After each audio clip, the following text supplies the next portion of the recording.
Stop by Sherwin-Williams and get 30% off select paints and stains August 15th through the 18th. It's the perfect time to transform your space with color. Refresh your home inside and out with colors that make every space feel brand new. From cozy interiors to stunning exteriors, we've got the perfect shade for your next project. Visit your neighborhood Sherwin-Williams store or shop the sale online. Delivery available on qualifying orders. Click the banner to learn more. Retail sales only. Some exclusions apply. See store for details.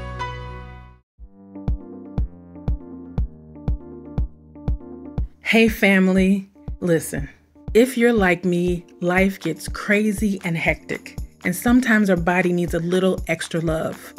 For years, I've been using something that has been a game changer for me, as well as recommending it to my clients.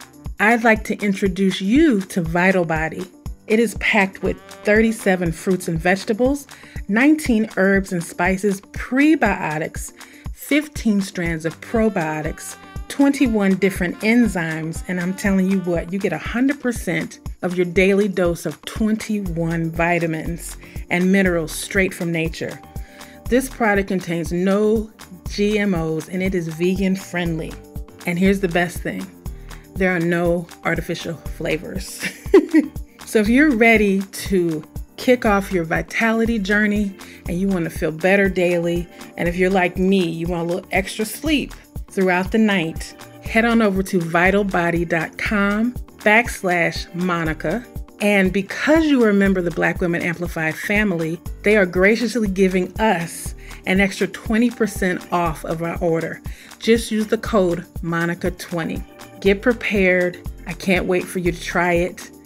Head on over to vitalbody.com/Monica and start your vitality journey today.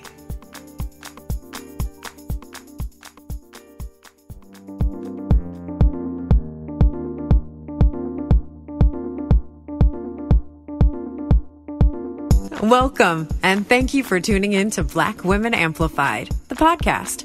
Your host, Monica Wisdom Tyson, brings you downloadable conversations that matter to women around the globe. We discuss all things Black girl magic, amplify our voices, and transform our challenges into triumphs. Monica calls on her league of extraordinary women to push our boundaries, share their expertise, and stories of personal transformation. Welcome your host of Black Women Amplified, Monica Wisdom Tyson.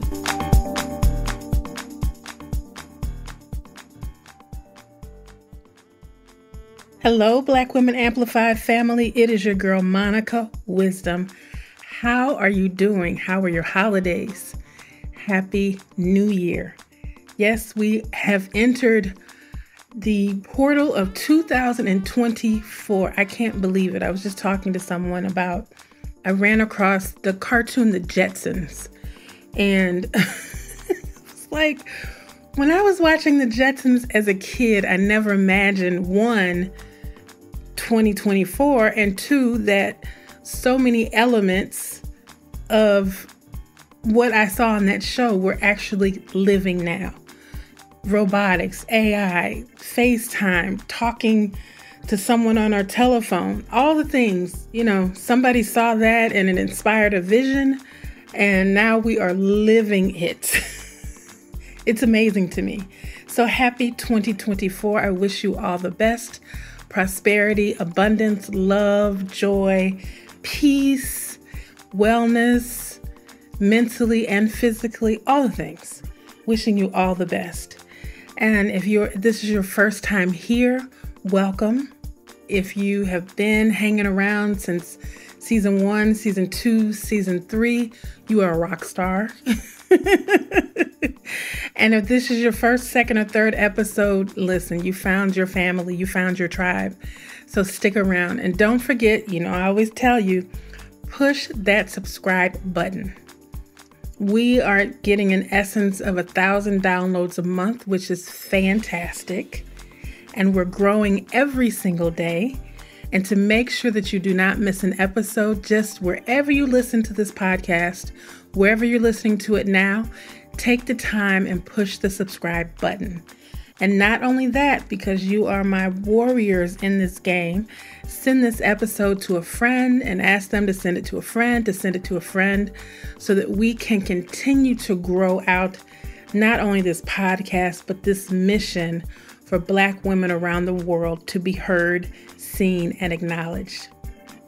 Now today, before we get into the episode, also, I've been doing a lot of behind the scenes stuff. I've been switching softwares and programs, and now we're also on YouTube. So you can go to our YouTube page and subscribe. I'll be doing, not only will you hear the podcast over there, but I'll also be doing some live shows over there. Just me having conversations with you live on YouTube. So make sure you head over there and subscribe as well. Listen, we are just at the top of the year and already so much is going on. But the hottest topic right now is Cat Williams. If you have not listened to his interview on Shannon Sharpe's YouTube show, I forgot the name of the show, but if you have not listened, it is entertaining and educational.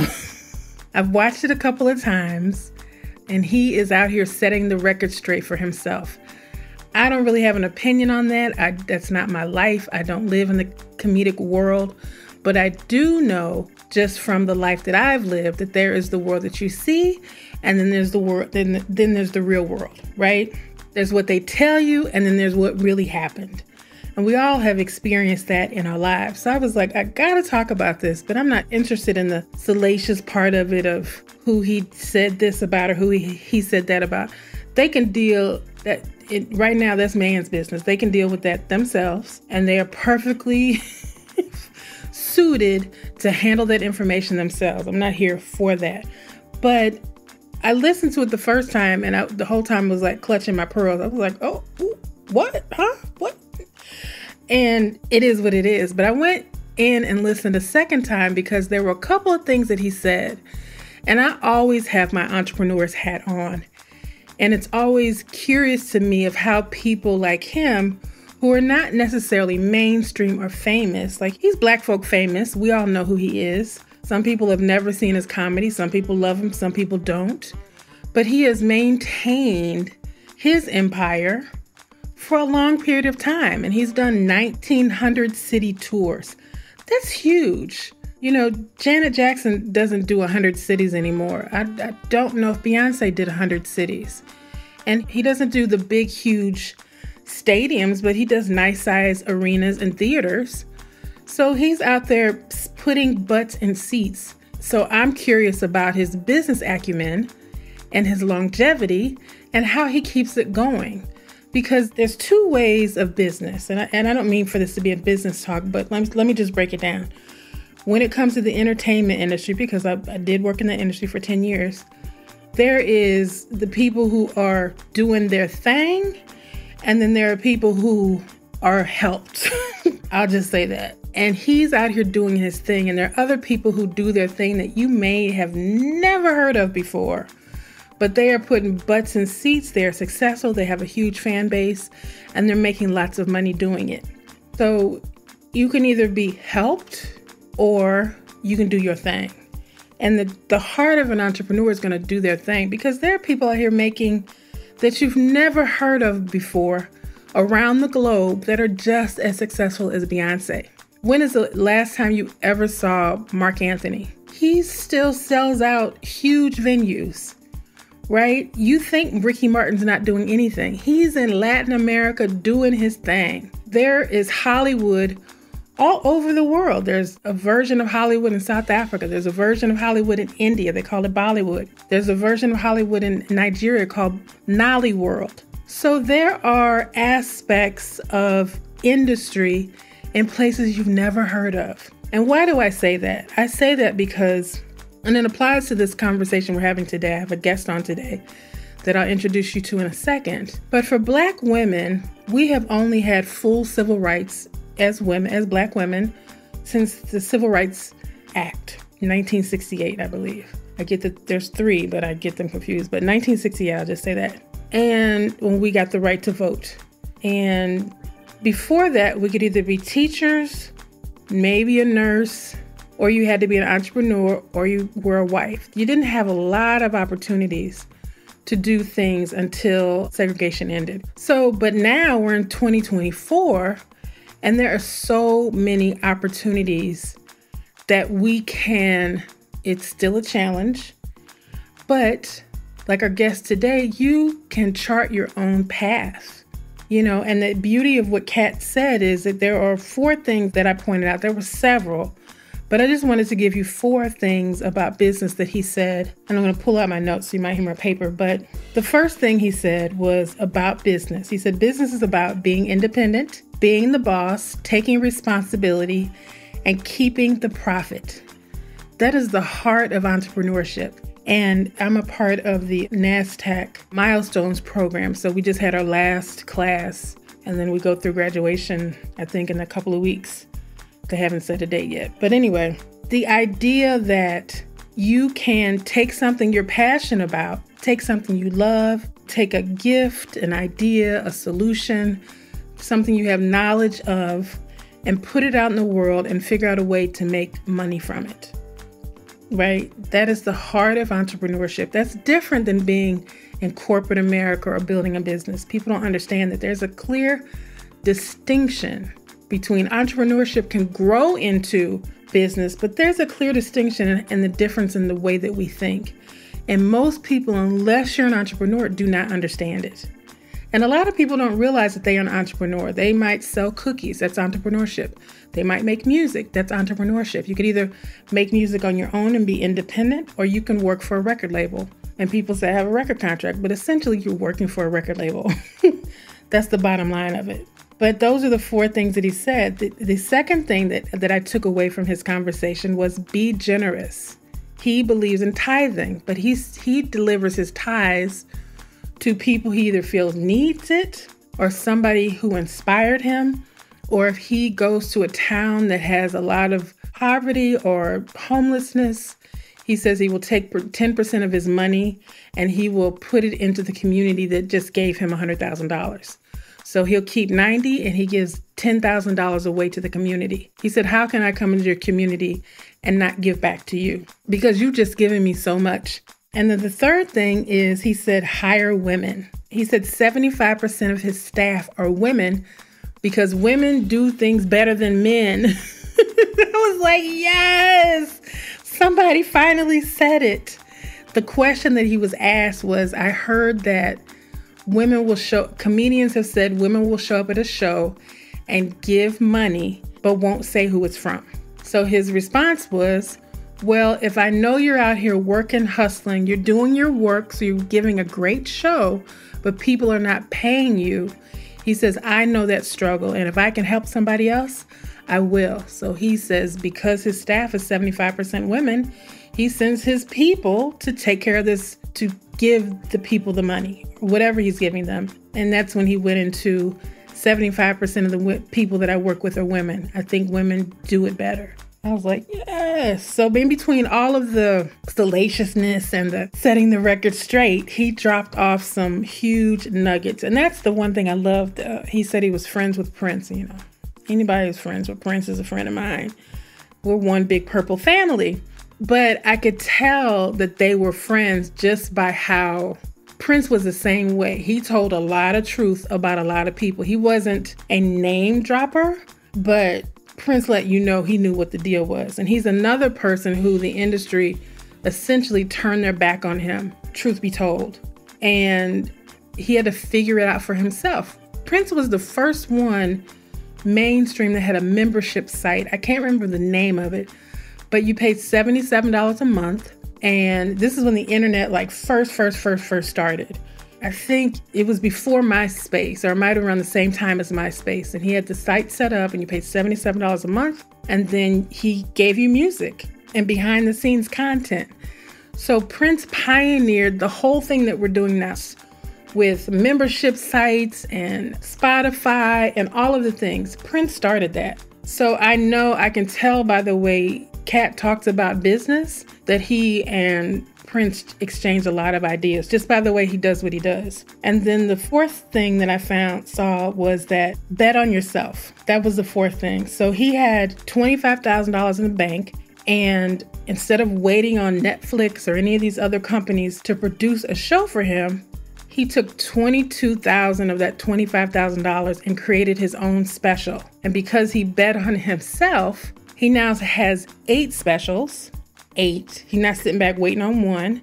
He has 8 specials, and they're on Amazon, Netflix.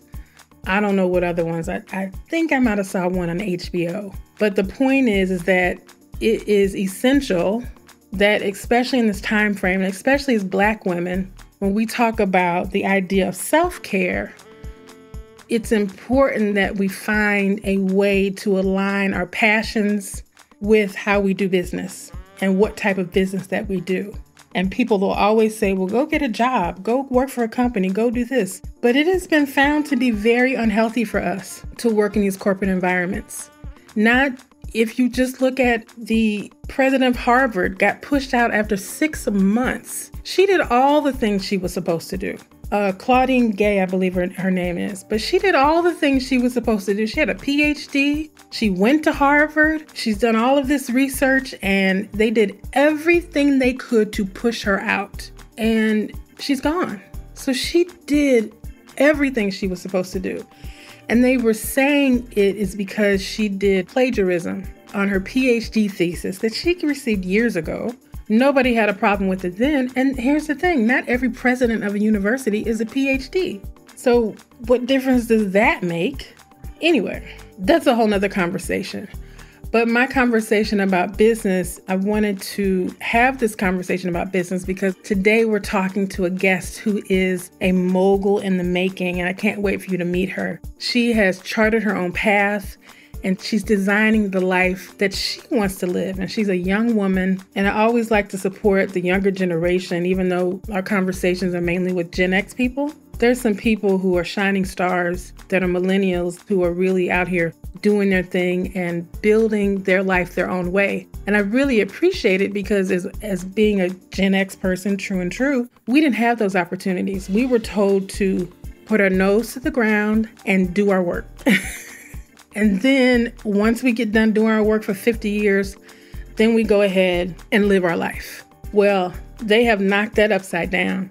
So I really wanted to highlight this young lady. Her people reached out to me, and after I read her story and did some research on her, I was like, of course, I would love to have a conversation with her because she is really charting her own path. Jasmine is a great example of what we have been talking about: being independent, being her own boss, taking responsibility, being generous, and betting on herself. Jasmine is a mogul in the making, moving from the hospitality industry to marketing and entrepreneurship. Jasmine has combined her love of travel, her expertise in marketing, and her love for a great cup of coffee, and created her own coffee company that not only tastes good, but is on a mission to equalize the imbalances within the incredibly great, huge coffee industry that is worth over $460 billion globally and $110 billion in the United States alone. So not only is she working to build her own empire, but she's making sure that it is fair for everybody involved in the art and the beauty of coffee making. Ladies and gentlemen, please welcome to the Black Women Amplified podcast, Miss Jasmine Nevels.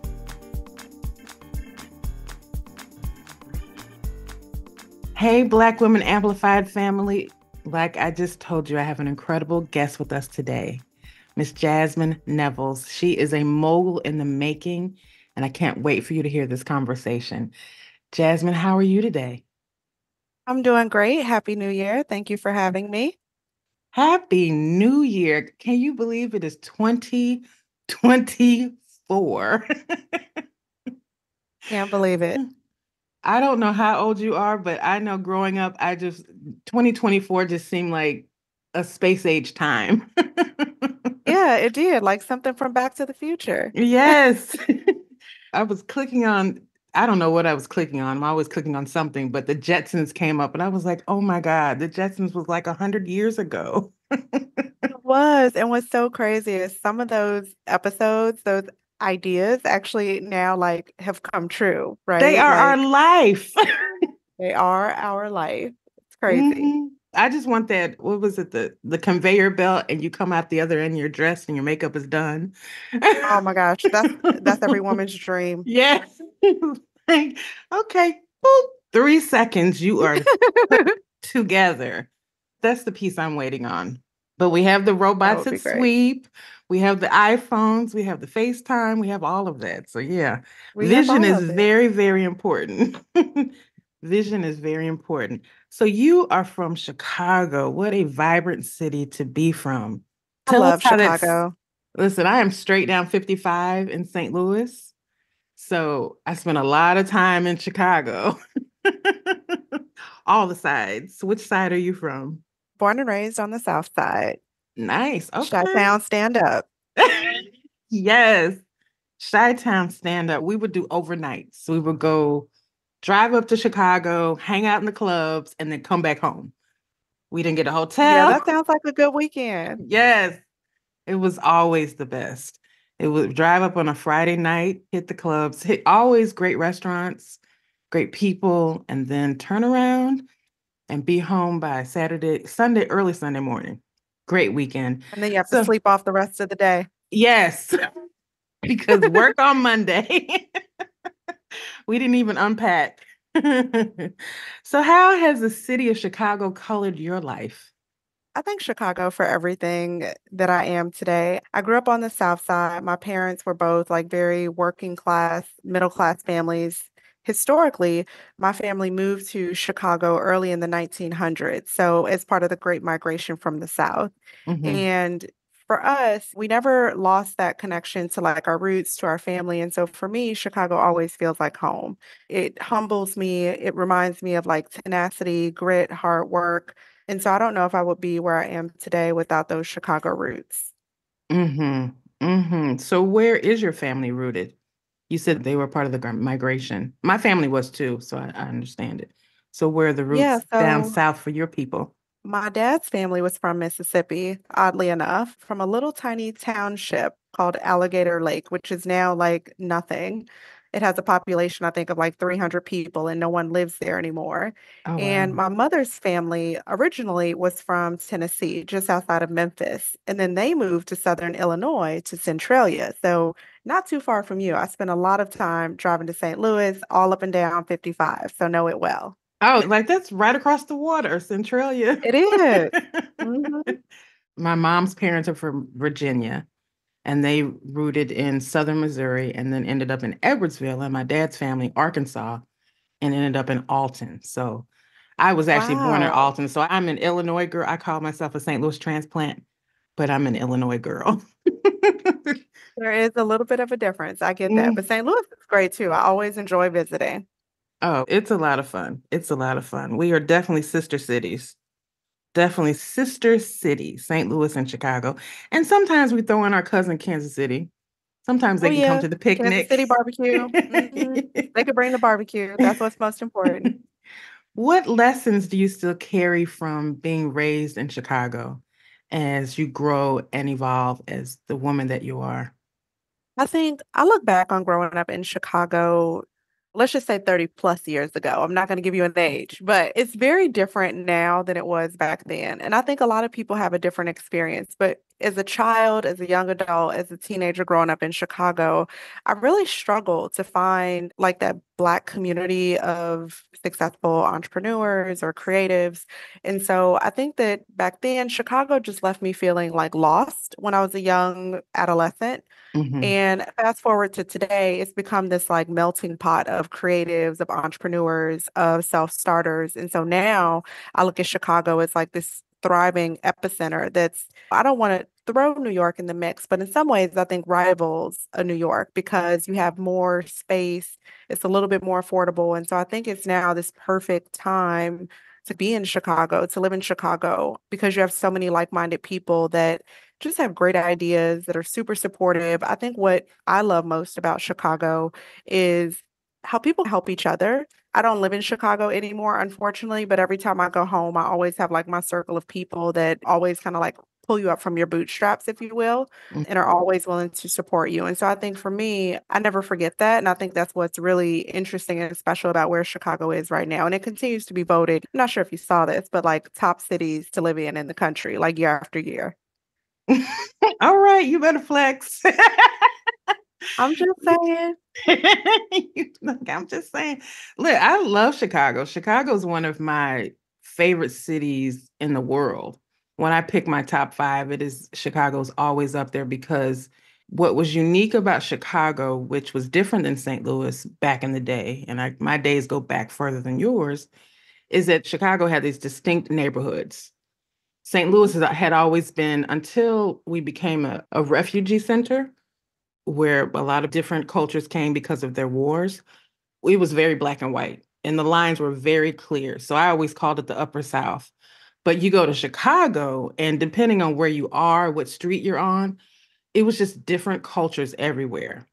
So it reminded me of New York in that way, a smaller version, a nicer version, a cleaner version. But it reminded me a lot of New York. And the theater district was amazing. And what is it, Rush Street? Yeah, I you're right. lived on, what is it, Rush and what's the cross street? Division, where all the parties No, happen. Okay. no, not that part. I know that part too. We called it Boys Town. But the part, I can't think of it, but it was like where all the designer shops were. So Oh yeah, like Benson had a in the shop and Gold Coast. yes, Yeah. yeah. So I would walk up and down and just see the shops, and the energy of the culture was just always beautiful, and it was so different. And then I would go to the African Arts Festival and the DeSablo Museum. So yeah, Chicago was like a second home for a long time. Yeah, I think it's becoming a home to a lot of people lately. It's changing a lot, but it's definitely I think people are waking up to their own power in Chicago. I think that's the difference. It's like, oh, we I do agree with live in a that. great city and we can make Hmm. it better. And I love that. Hmm. So what I drew agree. you to the branding and marketing world? So, you know what's so funny is I started my career in the restaurant industry. Like, I grew up with parents that love to cook. And so I spent a lot of my early career working in restaurants as a chef for a variety of restaurants in Chicago. And I began to pay more attention or just be self aware around the energy, the excitement, the entertainment component of being in the hospitality space, whether it was an event or a graduation. Like, there was always this, like, infectious energy that just left me feeling different than being hidden in the back in the kitchen. And Hmm. so I began to inquire, reached out to a few mentors, and I was like, what is this? Because I didn't know. Like, Black girl from the South side of Chicago, I didn't really have that network to like help me navigate and explore different career pathways. For me, my parents were always like, go be a doctor, go be a lawyer. I was like, well, I want to Hmm. do something else, something more creative. And so one of my mentors was like, well, that's actually marketing, and marketing has several different verticals. And I was like, oh, well, tell me more. And so one of my mentors at that time worked for Bacardi. And I was like, I love working in restaurants, but how do I get your job? Like, how do I go to different events? How do I get to train people on making interesting cocktails and spirits and all of these things? And he said to me, you need to get an MBA. You need to go to school for marketing. So I was like, okay, bet. That's what I'm going to do. So Right. it wasn't even like much of a thought, to be honest. And I just went out to understand, what does it take to get an MBA? What does it mean to have a master's degree? And at this point, I had probably worked about 8, 10 years professionally in the hospitality space. And I had done really well for myself. For like someone under 25, I was making a good salary. I had great benefits. And so on paper, things looked good, but I didn't feel fulfilled. And so I began to make a list of pros and cons, look at different universities, and finally landed on a university for my master's. And why I chose the university was a few reasons. One, it allowed me the flexibility to still work full time and have my like corporate job in hospitality. And then two, they allowed you to use your professional experience to omit taking the GMAT, right? So again, my family didn't have a lot of money, a lot of resources. So I was like, well, how can you be creative and continue to push yourself, to challenge yourself? And so I found a university that accepted my professional experience. And luckily, I was admitted into an MBA program, which was great. And my employer was super flexible. So Hmm. they allowed me to attend classes when I needed to in person. And this was probably about 10 or 12 years ago. So this is the start of like virtual education, right? So we had like a handful of classes, mostly electives, that were offered online. And Mhm. so I got a really cool opportunity within my company at that time. I was working for TGI Fridays, and I got the opportunity to go work in marketing at the corporate office outside of Dallas. And so I took it. And what was really interesting about that opportunity is that I was still enrolled in school in a master's program full time. But my employer was super flexible, embraced the journey that I was on, was really eager to have me as like a very green young marketer. And so I was able to finish the rest of my program online. So it worked out well. Oh, that's beautiful. That's one of those things where you're like, God is just sprinkling grace on you. It all worked It out. did. It You did. put the intention out and you planted that seed and it flowered beautifully. So what sparked you owning your own business? And is Uncharted Coffee your first business? So this is a great question. I think I've always been like the rebellious child. If you ask my parents, like I always wanted to like do things on my own or in my own way. So I think inherently, some people just have that like entrepreneur, self-starter gene, if you call it, and that was me. So Mhm. I was always making stuff. And even when I was a kid, like I would have like a lemonade stand and like all this like silly stuff. But I just knew I wanted the flexibility to work for myself. I knew I wanted to create a company culture that was memorable and different and create opportunities for women and people of color. And so, to answer your question, Uncharted really was that for me.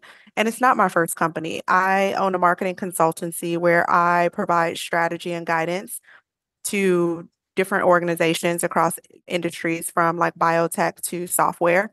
And then I also have a small real estate portfolio with my sister. So, this isn't our first venture together. What's special about Uncharted is Uncharted really is about family. It really started as this idea over COVID. My sister and I were busy working and we were becoming disconnected. And then COVID happened. And we were living together at the time and everything was closed and shut down. And we got this idea like, let's make the best of the current situation. And so we would go for these long walks to explore and find interesting and different coffee shops. And that became like our routine.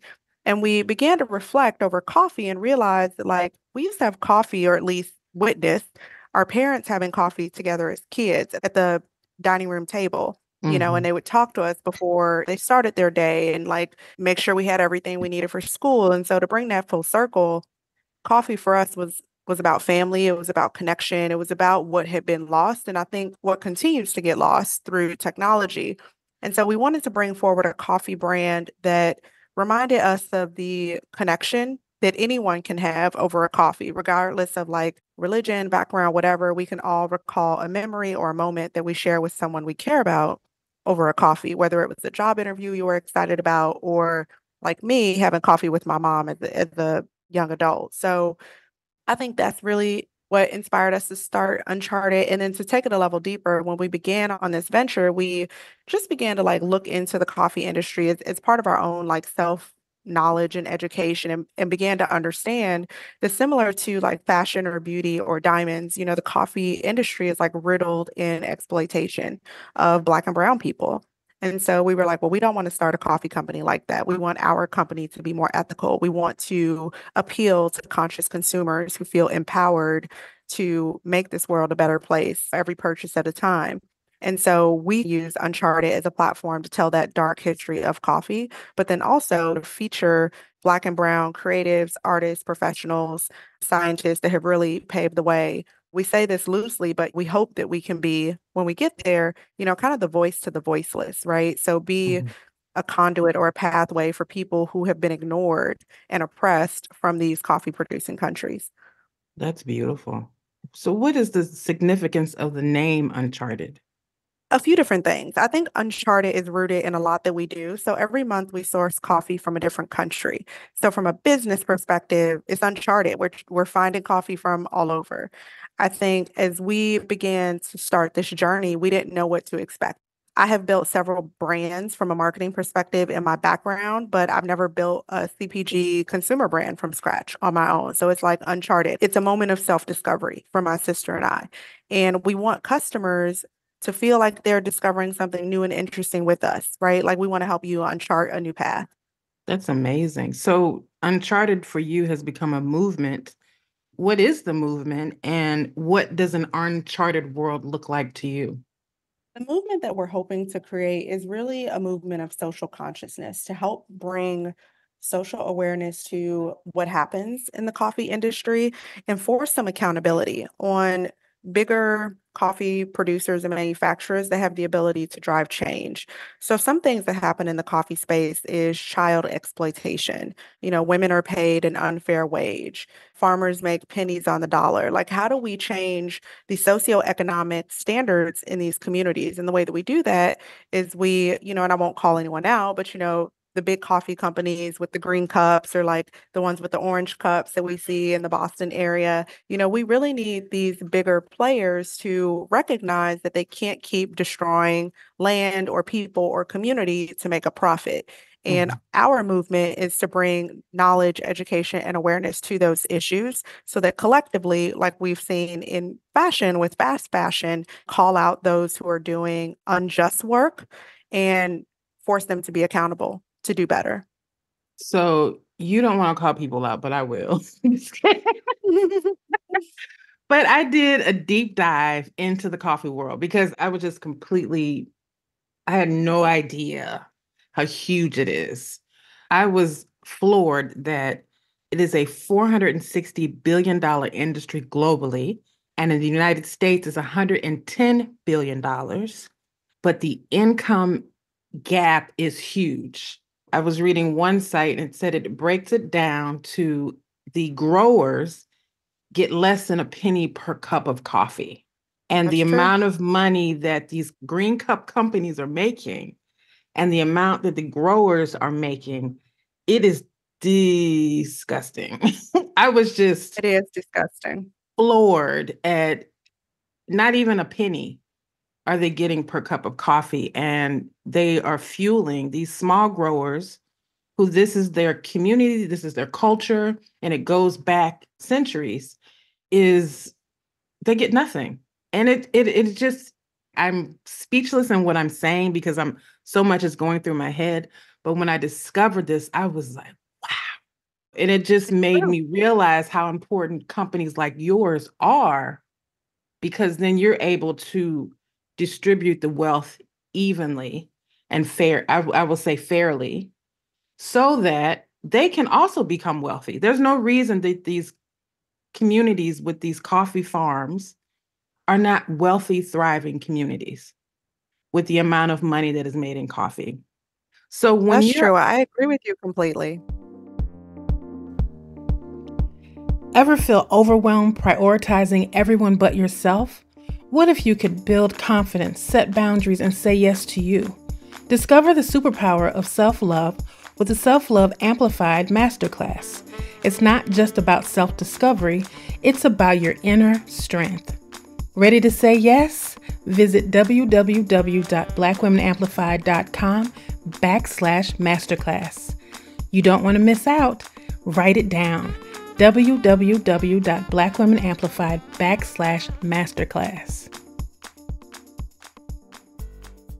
Yeah, so when you're out in the field, because I read that you and your sister actually traveled to these farms, is that correct? Correct. So when you're out and discovering new sources and new flavors and new beans, what are you seeing on the ground? One, what are you learning about the culture and the community? And two, what are you actually seeing that's happening in that huge chasm of equality when it comes to profit equality, I should say? A couple things I've seen happen. One, these are multi-generational farmers. So for a lot of them, these farms have been passed down generation by generation, and a lot of them are not even profitable. I met a woman in Mexico who she owns like a small hacienda, and her farm only makes enough product to sell locally. So she's not profitable, but she keeps the farm because it's been in her family for generations. So that's one example. People are, from a cost perspective, not making anything and just doing it because they feel like it's the right thing to do for their family. I went to visit another farm in Costa Rica, and every farm is different, and I continuously learn from these farmers. But he explained to me how him and his father had been his father had been producing coffee for decades. And all of a sudden, his father got really sick. And he went to see his doctor and recognized it was the chemicals and fertilizers that he was using on the coffee that was making him sick. So over the last 20 years, he has helped his father completely transform the land. And now they do what's called regenerative farming, which is using natural plants as like fertilizers, things like turmeric, things like stevia to naturally fertilize and enrich the land. And what I thought was interesting about that is everything is chemical free. And all of the farms in Costa Rica, coffee farms, adopt a similar practice. So the difference with regenerative farming and organic farming is regenerative farming is really adopting a behavior change using plants to like really cultivate the land. Organic farming is really going through a third party organization to have like a certification. And the Mhm. reality is these organizations will only come to your farm like once a year when it's scheduled. So you get the use case where people aren't always integral and what's organic is not always truly organic. So that was a learning for me. And in terms of the income disparity, this specific farm that I visited in Costa Rica was this beautiful, lush farm, but it was like in what we would call in the US like a ghetto. Mhm. So him and his family had owned this piece of land and they were thriving and they were doing well, but everyone around them was not. They were like dirt poor. Mhm. And so that was really hard to see that they weren't extremely wealthy. They were doing well. They were able to sell the coffee that they produced, but everyone around them was poor. And he talked to me about how, in some use cases, you have these co ops where farmers try to combine resources because they don't have enough to, let's say, sell to a Starbucks. So they combine their efforts. And so, you have that penny sometimes per cup is getting shared between a handful of farmers who are trying to pool their resources. So you talk about the economic disparity. It not only impacts one farm or a handful of farmers, it can impact an entire community. And not to be like political, but when you talk about immigration as a concern or the amount of dollars the US sends to support other nations, like if we could uplift some of these countries and pay them a living wage, not necessarily fair trade, because that's still not enough for them to live on, maybe we can change the socioeconomic disparity and make them less dependent on us as a country. You know what? That's true because they're coming here so that they could make a living wage Correct. and live their dreams for their families. But if Starbucks just said, okay, we're going to give the farmers 30% of what we make, their communities would be thriving. Hmm. When you're talking about the billions of dollars, I mean, I was reading a stat where it said that Starbucks spends about $1 billion a year just buying beans. But it comes down to, like I said, well, you know this. I'm talking to you, but I'm talking to the audience. That the grower gets less than a penny per cup of coffee that we're paying $8 or $9 for. And they are just keeping the profit.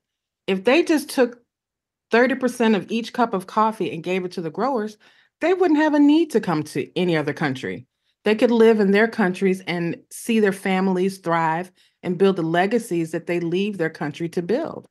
So there's a big corporate responsibility that also has to happen in this conversation with when it comes to people coming over here as immigrants. So they need to be good citizens, good corporate citizens, as they say. So even though there's all this disparity in the coffee industry, I also discovered the health benefits of coffee. And in season 3, we're talking about self-care. So the coffee itself, what are the benefits of a great cup of coffee on our bodies? So coffee is actually rich in antioxidants, which has a lot of like, it's good for anti-aging. I mean, it's good for vitality, for, of course, energy, but coffee has a lot of hidden benefits. Okay. Is it something that you make a part of your daily routine? I absolutely make coffee part of my daily routine. I know people are conflicted over caffeine consumption, but for me, I think as long as you balance that appropriately, so I have coffee every morning as part of my routine. And for me, it's a meditative moment. So every morning I wake up, I have an espresso machine, I make a flat white, I put on a like meditation playlist, and that's like my moment to have 10 minutes to myself before I like jump into the day. I often use that time to journal and set my intention for the day. And so I think coffee is a good reminder to slow down. And if you Hmm. meditate, but just take a quiet moment for yourself to be intentional. That's beautiful. Let's tell us, because you are the expert in this, what do we look for when we're looking for great coffee? Because I see that Um, there's coffee from Ghana, there's coffee from Argentina, there's coffee from Costa Rica, and everybody talks about Cuban coffee. What's a way to know what is a great cup of coffee?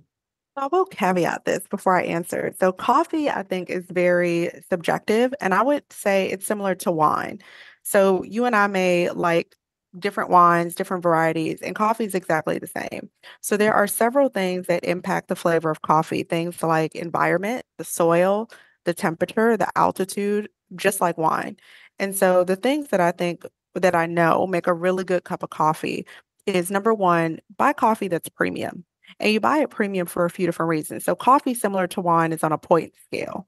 So any coffee that's over 85 points is specialty coffee, which means it typically comes from one farm or one region. We call that single origin. Typically, the farmers are organic or using regenerative farming practices. So it's less chemicals, less toxic. It's better for you.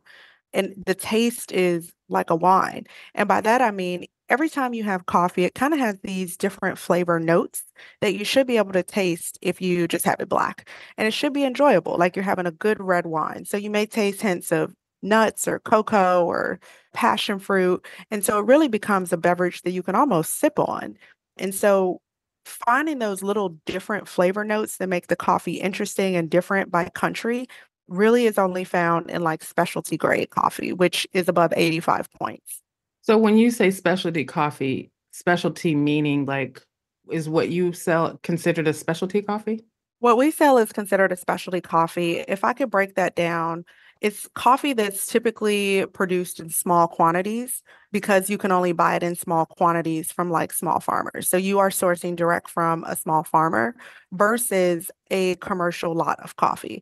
So Hmm. someone like Starbucks or Dunkin' Donuts, Pete's, they probably have dozens and dozens of acres of land in a country like Brazil, let's say, and they are producing thousands of pounds of coffee per day, and they're mixing coffee from all different places.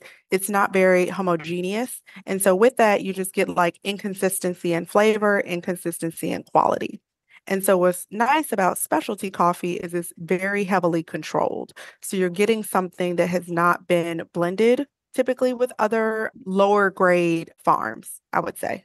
So when you're buying the bigger brands, you're getting like a mix of a bunch of different beans together. Whereas opposed Correct. to a specialty coffee, you're getting it directly from, it's like champagne versus Ripple. So you're getting Yeah, a better exactly. quality, you're getting a better quality and it's better for your body. That's the Exactly. interesting thing is when I was reading the benefits of coffee, they were like people who drink coffee live longer, they have better brain power. I was like, They shut do. up. So I It's need good for to, weight management. It curbs your yes, appetite. Lots of things. Helps it with was, depression. yes. I was like, wait a minute. Because all I hear about is don't drink too much caffeine. So the focus is on caffeine, not the benefits of coffee itself. And I didn't know it had flour. It's like, It's actually a okay. fruit. It's like Yeah. a grape with a little tiny bean on the inside. And here's the other thing too, when we talk about like the future of Uncharted and where we're hoping to go, you kind of alluded to this, which is, coffee is a little tiny fruit. It looks just like a grape, and inside is this little hard seed. And so when you harvest coffee, you pick the tree, you pick that fruit off the tree like you would a grape of wine or something like that, and you Mhm. extract the bean inside, but that fruit gets discarded and it goes into a landfill. And that fruit is called cascara. And it tastes like a hibiscus tea. So more to come. We may have some products coming with that, but our goal is to not waste anything. Like we use completely compostable packaging. We try to be very economically responsible in every decision we make as it relates to the business. And so for us, we feel like that fruit is being wasted and we have to figure out a way to utilize that. I agree. Bring on the coffee tea or bring on the coffee jam. Yeah. That's fascinating. It was really fascinating when I did my research. I was floored. I said, "Oh my goodness, I'm going back to drinking coffee." Now And you I have, like, I'm not a medical professional, but one thing I hear a lot too from people who consume our coffee, and I would say probably other organic coffee, is our coffee doesn't have like chemicals. And so that like high and low or the jitters that you often feel from consuming caffeine, people tell us they don't experience that with our coffee. So again, I'm not going to say this is like a medical statement, but I do think there's probably some correlation between the toxins that are in farms or coffee that's grown in chemicals and like what that does to your body as opposed to caffeine that is not. it's definitely, I was in the beauty industry for years, and definitely chemicals, our bodies, and I'm not making a medical statement. She or I are not a doctor, so do your own research and due diligence. But I know in the beauty industry, the more pure the product is, the better it is for your skin, the better it is for all different parts of your body, not just your hair or your skin, because people can have different reactions. I remember just some products I would use myself on my clients, and I would end up with eczema on my hands. And that was just my personal experience. So it made me rethink about how I'm doing it, because just as a practitioner, just using it on other people, it also impacted my skin. So I would imagine that anything you put in your body when you're doing all those extra chemicals would have a different impact. So yeah, I definitely agree with that. Although it is not a medical opinion. I always have to say that. I had a chef on who's a plant-based chef, and she's like, be clear that this is not a medical opinion. So Yeah. you have mentioned that your sister is your business partner. How has being in business with her impacted your family dynamic? So I have three sisters, two older, one younger, and my youngest sister is my business partner. And I think we have been very close and traveling together for probably about 10 years. And so I think if we would have jumped right into this and maybe we didn't have that 10 years of travel, growing, struggling together, it would have been different. Mhm. But it's been really enjoyable. And my sister and I have different strengths and weaknesses. Like I'm definitely like the risk taker. She's the more safe and narrow kind of person. And so I Mhm. think we balance each other well because we recognize what our strengths are and we can push back on each other in a healthy, constructive way. How important was it for you to walk this path with her as far as your coffee company goes? I don't think there's anyone else I would have rather done it with than my sister.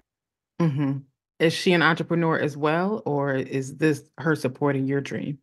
I think she's supporting. I think it's both. I think we both are very passionate about coffee. As I mentioned, her and I have a real estate portfolio together that we manage. And that was like our first step at going into something together. But she's equally as passionate about coffee. I think what's interesting about our previous professional experiences, I come from a background in marketing, but she comes from a background in communications and social impact.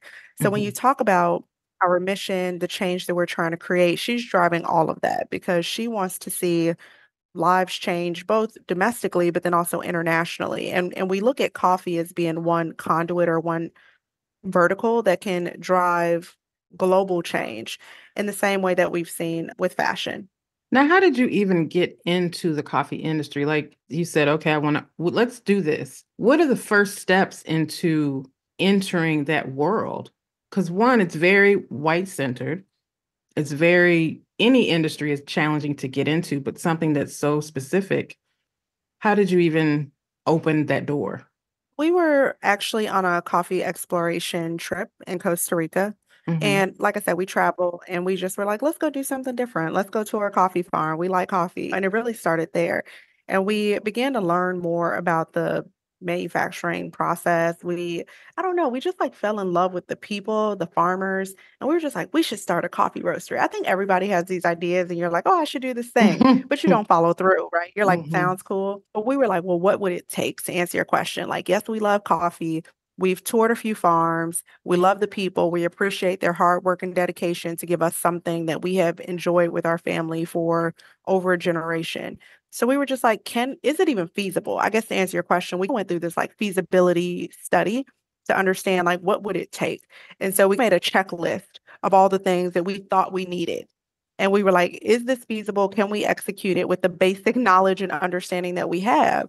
And I would say like 80% of that, we felt like, yes, we can do it. And then everything else, we recognize, okay, we're going to have to find some external subject matter expertise. And so for us, that's really like what was the go is like we made a roadmap, if you will, of like all the things it would take to launch a coffee company. And we divided and conquered who could do what from a role and responsibilities perspective. And then we felt confident that we could do it. So we did it. Okay, now break the corporate speak down. Just give it to me in bare, like, what was the first step? What was the second step? Because here's why I'm saying this. There's many people trying to get into entrepreneurship and they're following all of these different ideas of what they should do or what they can do. And as Black women, we have doors open for us that have never been open before. And the coffee industry is such a lucrative place that we don't only have to have coffee shops. We can be coffee farmers. We can be coffee companies like yourself. So when you're opening the door to the world of coffee, what obstacles, one, did you find? And two, like I said, what was your first like door that you knocked on? Who was the person that you said you need an expert? Who are those people? Like, I really would like a breakdown of that. I'm not opening up a coffee company, but just to give people ideas of what's possible. Yeah, this is a great question. I think I hear your point here, which is we knew we didn't have all the answers, so we had to go to someone else to get them. And so the first door that we opened to see if this was even really possible, we went to a coffee roasting class. So within the coffee space, you can pick and choose, and I'm sure with any other industry, like what area you want to play in. Like we had no desire to like be a farmer on day one. We knew Mhm. we wanted to roast coffee. We knew we wanted to sell it to customers. And so we sought out to find a roasting class. And so we went to a place called Shared Roasting in Brooklyn, and we went to a coffee roasting class. And they have several levels, if you will, right? Depending on what level of depth of experience you want to have. Like if you want to compete, if you want your coffee to be noted for awards. So we took like a coffee one-on-one class. And they really were phenomenal partners and gave us the confidence that we can actually do it. So I guess to answer your question, we thought we could, but then we started to socialize this idea with other people and we started to talk to them and they were like, hey, we roast coffee here for Mhm. tons of coffee shops in Brooklyn. And everyone started just where you are. They had an idea. Maybe they were in industry, maybe they weren't. Maybe they inherited a coffee shop or they didn't. But they gave us the confidence that it wasn't very hard. And so then they told us this is what you have to do step by step to get a product at market. So they gave us a little bit of like the Mhm. logistics framework, which is you find the farms that you want to work with, you build those relationships, you source the product, you import the product, you come to a facility where you can roast the equipment. They have the equipment for you to roast, or you buy your own. Then you put your product in a package, you sell it on a website. And so we began to break that down, right? Just based on those like 6 or 8 steps they gave us. What are the subtasks within that? So, how do I find the right farmer? How do I import coffee into the US? How do I design packaging? How do I know what price to charge? So we began to break it down even deeper to Mhm. understand, could we do this? And once we went through that entire process, we had the confidence that like at least we could make a product, right? So Right. then there's so much other stuff when you're starting a business that you have to consider that I didn't know. So Mhm. I agree. I think this is like coffee is a very like white male dominated industry. And I think one thing we have going for us is like we are unapologetically breaking into that space. Like Mhm. coffee is produced in Black and brown countries, and we deserve to have Black and brown people at the table, and we haven't. And so I would say if there's an idea that you have, it's most important. What I didn't do at first was making sure it's financially sound. And that's that feasibility study that we talked about. Like, what's your vision? Is there an appetite for it? Do you have a problem or need that customers care about? And then can you monetize it and make money? And if you can, then I think you start to do your due diligence to figure out how is that possible and who's the team that you need to help make it possible. All right. That was a masterclass. Thank you. I appreciate that. And here's the thing, I just want people to understand that there are so many more opportunities. Whether you take this information and use it for coffee, tea, candle company, whatever it is, do your due diligence, like you said, because there's a lot to entrepreneurship that people don't tell you about. And there's an ugly side, there's a hard side, 100%. and there's a side where you have to be so laser focused that the rest of your life might fall off. And So I true. always want to give people like, this is the truth. Sometimes you don't see people. You don't see your family. You don't see your friends. You don't hang out on the block because you're so laser focused on all the steps that it takes to put something to market. So I always want to congratulate people when they have that buy here button on a website and there's actually a product that is sent out. It takes multitude of focus to get to there. And it's a It's whole lot true. of hidden costs, and there's a whole lot. I mean, it's a lot. It's A literally like lot. birthing a baby. It is. And one thing that I was really afraid to do, because I appreciate everything you said. And I hope that people walk away from listening to your show feeling inspired to go create their own thing, whatever it is that they're passionate about. And one mistake that I think I made is that I didn't ask for help, or I didn't tell enough people about Mhm, my idea early on. And I think this is one thing that, like, people of color, specifically Black people, we want to keep everything to ourselves. Like, we have this like mhm. scarcity mindset. We don't want to share. But the more you share, the more you'll find that there's like a whole gamut of people that want to see you succeed and are willing to support you. And I think that's what we have to learn from our, like Caucasian male peers, is they do ask everybody for help. They're not afraid. And because they're not afraid, they're able to unlock new and interesting opportunities. And so I would just say, if anyone is curious, of course, like, do your due diligence, vet the idea, but talk to lots of people because you can find help. Yes, you definitely, and that's the truth. And we're conditioned. And a lot of it comes from our upbringing, our parents' upbringing coming from Jim Crow. We had to be silent for safety issues.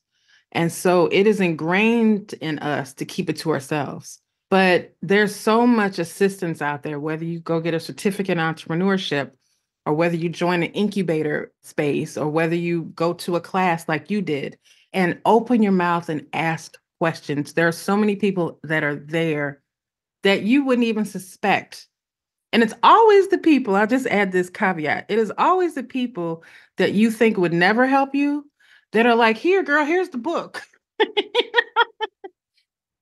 So we have to look around our close spaces instead of far away to people that are famous, that are rich.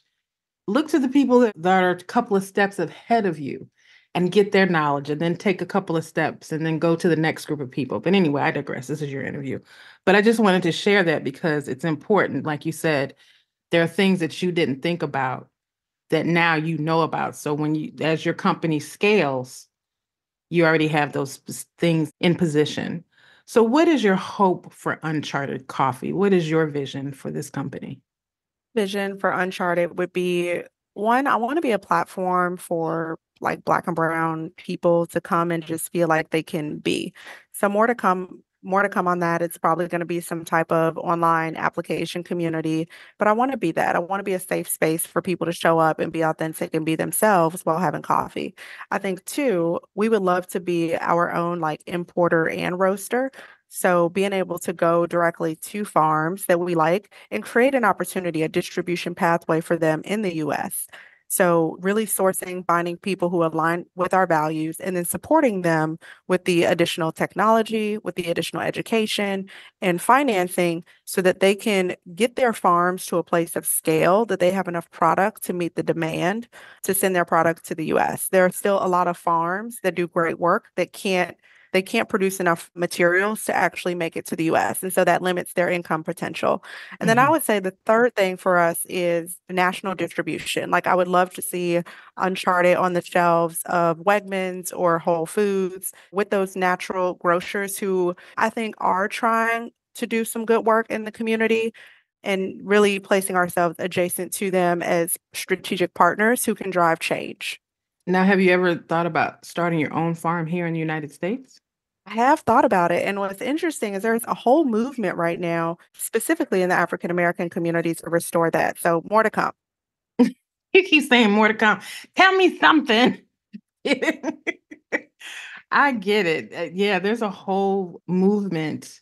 I have a cousin who's a farmer and he actually has a horticulture degree, but he took his backyard and turned it into an urban farm.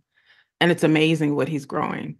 And it's beautiful. And I see a lot of people doing that. And I know that there's a great movement for us to move back to the South because, like you said, there's small towns that are just empty and you can just go in and buy it and build up. And so I think it's beautiful. Your vision is beautiful. Your company, I'm excited about it.